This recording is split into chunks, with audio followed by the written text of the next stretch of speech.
For sheer magnificence of sound, no listening experience rivals hearing a live symphony orchestra. Sometimes numbering 100 musicians, the symphony orchestra seems an almost casual sprawl of various instruments. However, these instruments divide into 4 very distinct sounding families: the strings, woodwinds, brass, and percussion. String instruments produce sound by drawing a bow of horsehair across strings suspended over an exquisitely crafted wooden body. In the orchestra, the strings far outnumber the other instruments and play the most often.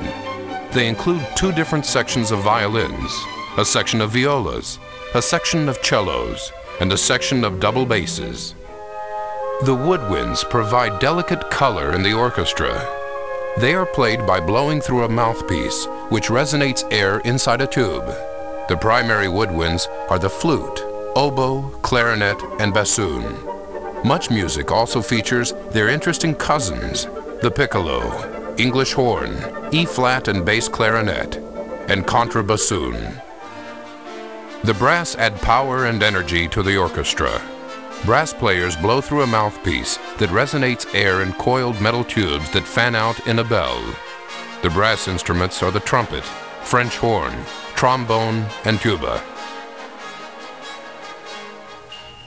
Percussion instruments add spice to the orchestra, emphasizing rhythm and exotic effects by striking various materials together. The timpani, the bass drum, and the cymbals form the core of orchestral percussion.